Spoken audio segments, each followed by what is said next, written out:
So, what is he running from? You'll just have to follow the episodes and wait to find out. I want to thank you all for your continued support. Thank you for sharing these videos through text, through email, through social media. And make sure to like the video and subscribe to the YouTube channel. Now, these next 3 episodes are a bit of a roller coaster, all leading up to my absolute rock bottom that got me to where I am today. So pay close attention and follow each episode, because you might see yourself in these episodes making some of the same mistakes that I was making with the people around you. About that good morning, Eileen. Well, I was asleep and it was October 17th and I get a text and it said, "Good morning, Eileen," with an exclamation point. And I look and I realized, oh, this is from some Facebook dating app. My profile's off. But apparently when you match with somebody months ago, if they match with you at any point, they'll still send you a notification. They can still contact you. It had been months since I was in a dating app. I mean, I was not trying to date. I was not trying to meet anybody. I was just trying to make my plans and keep it moving. I said, oh, I forgot I was on this thing. And homeboy was hella rude. Oh, yeah, right. It's like, oh, this guy's hella rude. He don't have a chance in hell with me. It was whatever. I remember getting my car washed that day, because I was getting my car ready for my girl to watch over my car so I can go into my inpatient treatment. We spoke on the phone for a few hours on that Sunday, the next day. I just wanted to have an adventure, and I just wanted to get away, and I just wanted to take my mind off of things. I wanted a distraction. I just wanted to have fun. I just wanted to laugh. I just wanted to have a good moment, just something nice and relaxing. So I picked up my phone and hit up homeboy and said, "You up for a little adventure after work?" And he said, "Yeah." So we end up at the Master Escape Room in Boca. And I was expecting just to come here, play the game, go home. Wasn't interested in talking to this guy. I mean, we didn't really have much in common. I mean, he's into DMX. And he didn't like Elvis. Who doesn't like Elvis? I don't even understand, but that's beside the point. My thought was, I'm going to go to the escape room. I'm going to meet up with this guy. And then I'm going to go home. I don't need to sit and talk with him. I don't need to go out to eat. I don't need to get to know him. I kind of didn't really care at all because, you know, for all I knew, he was just a dumpster driver anyways. It was a really exciting moment for me because I hadn't had a reason just to put on some heels and put on some makeup and be really, really cute in a really long time. And it was weird because it's not even like I considered it a date. It was just a hangout. Hanging out. I remember being so excited just to put on some heels and put on some makeup and being all cute and pretty. And yeah, I had gotten dressed up for my birthday and gotten dressed up for my niece's party, but it was a different feeling. And it was weird because I wasn't even into this guy. There was no way I was going to be his type, and there's no way he was going to be my type. We went to the escape room, we robbed the bank, we made it, we won, and we had a great time.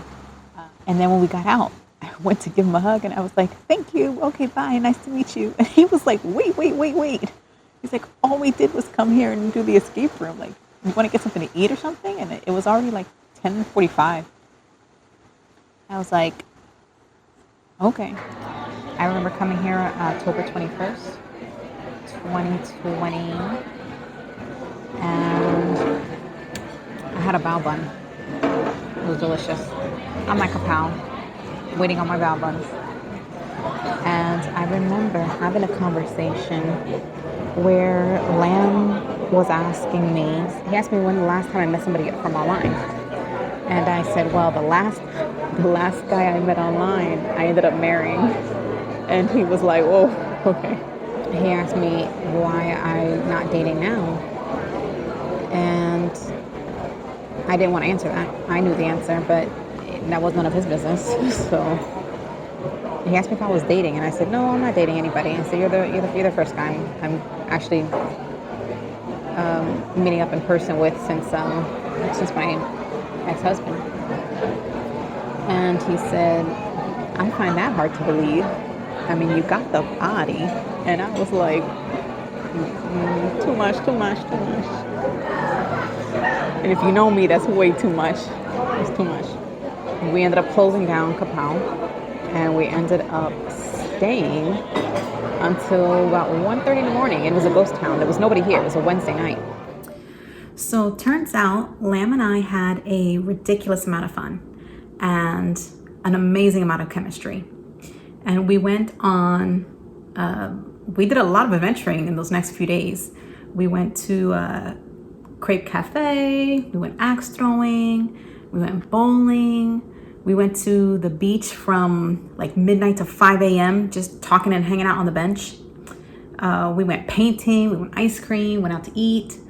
And I mean, our hangouts would last from 8 hours to 11 hours. I mean, I was telling Alicia about my newfound adventure friend, and she was absolutely dead set against it.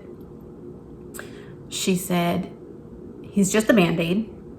You need to deal with your problem, and this isn't going to help resolve your problem, and it's not going to fix anything. And she was absolutely against me hanging out with Lamb and pursuing anything with him, even whatever kind of friendship, dating, whatever this was. And I remember telling her, I would rather give myself a happy memory than to be sitting in that room, laying in that bed, in that disgusting fog of death every day, waking up, going to sleep, having nothing but death on my brain. Whereas the past several days, I've actually been excited to wake up and have some adventures. Now, mind you, I still had my plan.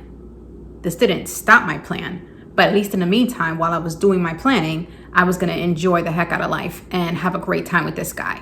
And I wasn't worried about his feelings, because at the end of the day, I knew he wasn't gonna get anything from me. So he probably was only gonna last a couple of weeks anyways, once he realized I'm really seriously not a hoochie girl. Because, you know, most guys don't believe girls when they say they're not a hoochie anyways. And yeah, I was gonna give myself that time of my life. If I was gonna be exiting out soon, at least I was gonna enjoy the ride. So one thing was certain, and that was me and Lamb had the best adventures, and we were gonna continue seeing each other.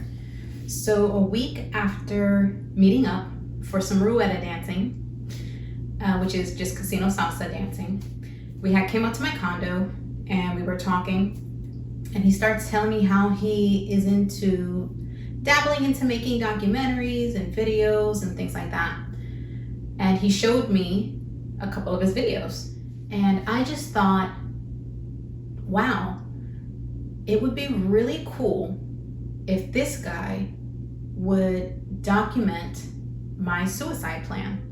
Yes, that's what I was thinking, that it would be really interesting to have him document me going through the planning process of suicide, and that way when I was gone, people would have an understanding of what somebody in that state of mind was thinking and going through. Now, I didn't mention this to him because I just met the guy like a week ago. I wasn't trying to run him off, but I was really intrigued with the films that he had made. Two in particular. One of them is one that's in the intro. And if you want to see the rest of that video, that's on the link is in the description, and you can watch the rest of it on his YouTube channel, Impact Vision. But yeah, I wondered if I could convince this guy to document my suicide plan. Either way, he probably wasn't going to stick around long anyways. I really truly figured he was probably going to dip out when he realized he couldn't dumpster dive over here. Honestly, the thought never occurred to me that he might actually just be a really nice guy who's not looking to be dumpster diving, like he has no self-respect for himself or any type of standards of where he sticks his pickle. Didn't even occur to me. All that mattered was that I was still planning my suicide, and I was going to enjoy every moment, every laughter, every smile, every adventure, every sense of fun and freedom that I could get that I hadn't had in such a long time. And that somebody finally gave me a reason to put on some heels.